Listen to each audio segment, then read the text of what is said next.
Hi friends, welcome to my channel M bakes and vlogs. ఈరోజు order అయితే birthday cake, అది కూడా butter క్రీమ్తో తయారు చేయడం జరుగుతుంది.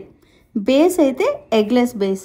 చూస్తేనే తెలుస్తుంది కదా ఎంత సాఫ్ట్గా స్పాంజీగా ఉందో. అంటే ఎగ్తో చేసే కేక్స్ అయితే చాలా హైట్గా ఉంటాయి, అదే ఎగ్లెస్గా చేసేది సాఫ్ట్గా వస్తాయి, కానీ అంత హైట్ అయితే ఉండవు.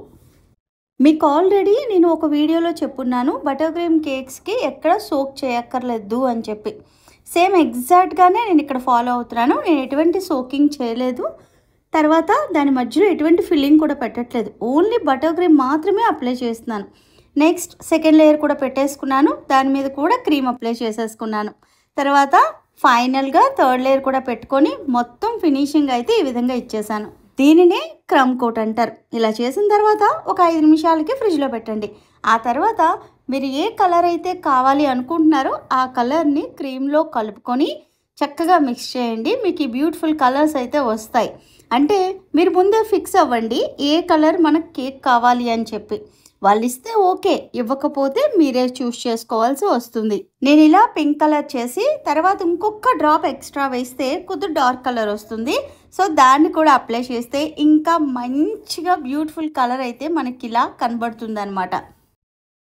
ఈ విధంగా చేసిన తర్వాత దాని మీద మీకు నచ్చిన కలర్ కాంబినేషన్తో డిజైన్ అనేది చేసుకోవచ్చు. నేనైతే ఇలా సింపుల్గా వైట్ కలర్తో ఇలా 1M నాజిల్ యూజ్ చేసి రోజెట్స్ లాగా ఇస్తున్నాను.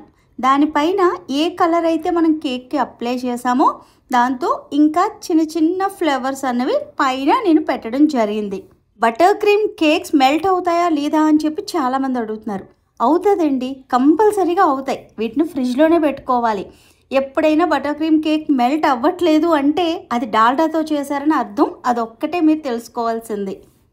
మీకు నేను చూపించిన ఈ కేక్ వీడియో నచ్చితే మటుకు ఛానల్ని సబ్స్క్రైబ్ చేసుకోండి. ప్రేమతో మీ శ్యామల.